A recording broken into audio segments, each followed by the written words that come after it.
John chapter 15. We started on first Sunday dealing with this particular lesson. And we want you to turn. It's a new series dealing with the pruning. We need to understand exactly God's method and reasoning for pruning us. The text is very plain. We're going to spend some time hopefully gathering some more meat off this bone that we started in watch night service. I need to just take some moment and just teach this a little bit more. All right. Amen? Amen. Let me begin with this whole paradigm here, this construct. And that is this. Paul says something in the letters to the Philippians that is that is promised to them, but is a principle to us. And that is that he that has begun a good work in us will see it to its completion. It is a promise made to the Philippian church, but it is a principle for every believer. All right. Yes. That God has never started a work in you that he has not predetermined to finish, and he classifies that as a good work. Yeah. Say it with me. It's a good work. It is a good work. In spite of what others may see, what God is doing in you is a good work. I wish, now that's shouting right there. They may not be able to, they may not want to even observe the fact that something good is happening, but nevertheless, God says, listen, no matter what's on the outside, no matter what they may see and how they may analyze it, what I have started in you, is a good work. Come on, somebody, come on. Thank God for the good work. Thank God for the good work. It's a good work.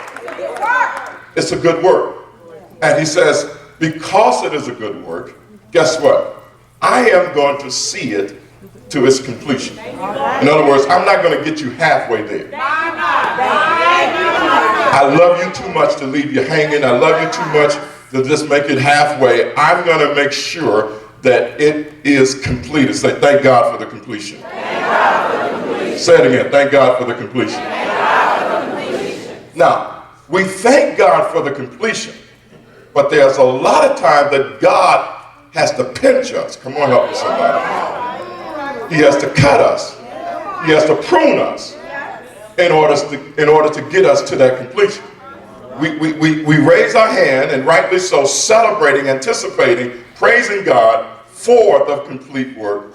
But a lot of time, the methodology that God uses to get us there doesn't necessarily feel good. I wish I had a Bible. Come on, help me somebody. It does not necessarily feel good. He does things that don't feel good.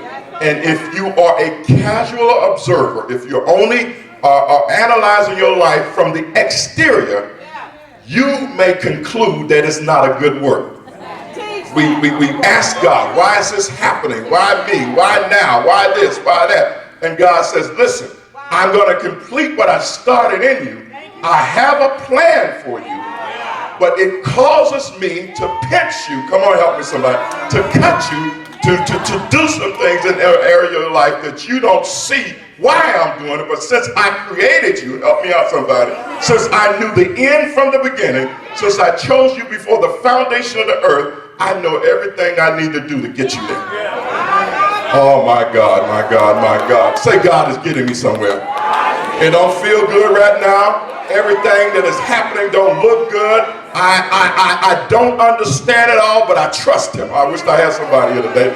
I don't understand it, but I trust him. Let me say it again. I don't understand it, but I trust him. I don't know why it seems like it's all falling apart at this stage, but I have to trust him. I trust him. In spite of all, I trust him. In spite of everything, I trust him. His reputation is enough for me. I got too many things behind me to be blinded by these present circumstances.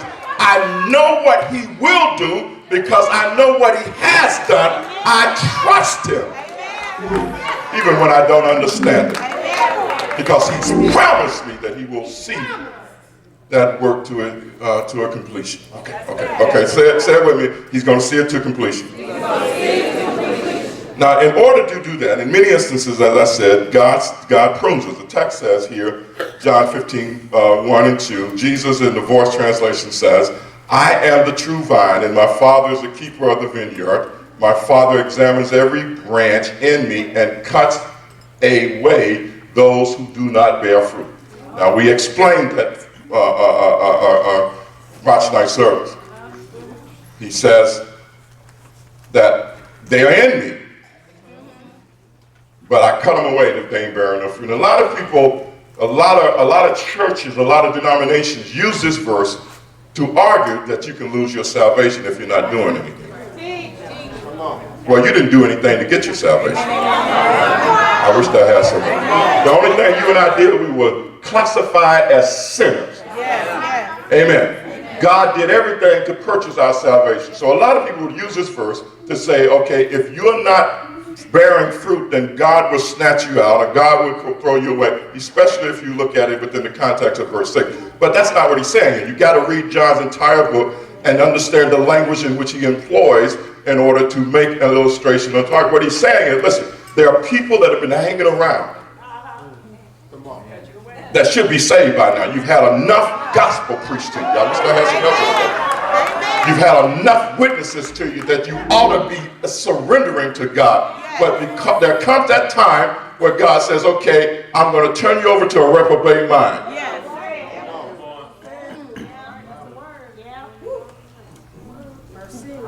And one of the reasons that God believes that God begins to cut or prune us is this. Because a lot of us have some people that are more influential in our life that aren't saved than we have that are saved. You're still trying to hold on to your homies and grow spiritually. Y'all don't want to help me here today.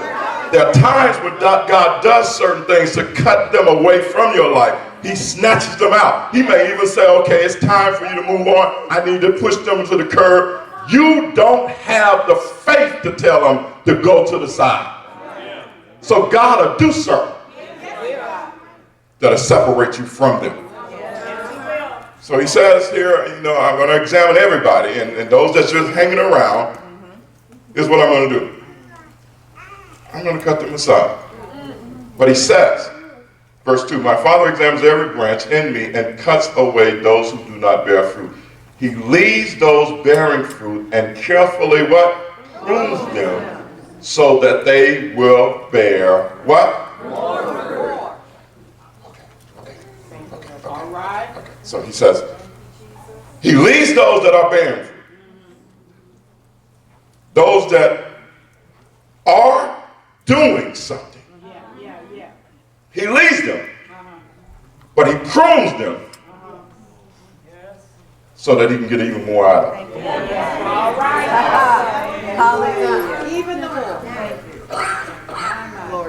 In other words, if God is pruning you, it ought to be a season of celebration in your life. Not a season of depression in your life. Because that is a sign that God's hand is still, that is a sign that God's favor is still occupying your life. That is a sign that God still loves you and he's pruning you. He's getting you ready for something big. I don't know about you, but even the thought of God getting me ready for something big in 2016 is enough to give me a pause and a praise break right here. The fact that God has been cutting me all through 2015 to get me ready for something big in 2016 ought to be a season of, I wish I had somebody here. Okay. Let me say it to you this way. If God cut you, then give God some praise. If God sent you through some stuff in 2015, listen, give God some praise for that.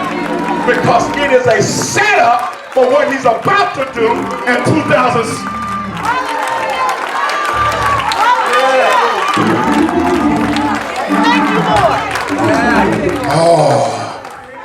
Oh, God, help me, somebody. I wish I could.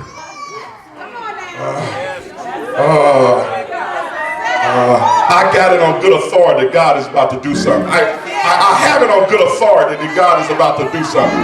Now, I have it on good authority that God is going to take everything that happened to you in 2015 and flip it for your good in 2016. And if you really want to receive that, pause for a moment and give God a praise break and thank him for what he's about to do. Oh my God, my God. Hallelujah.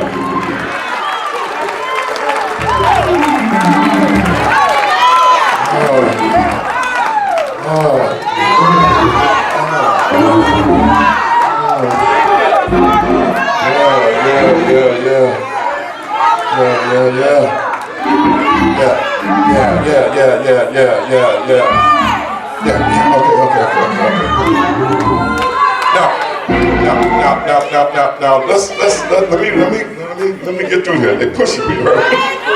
The Holy Ghost pushing me a little bit here. Let me see.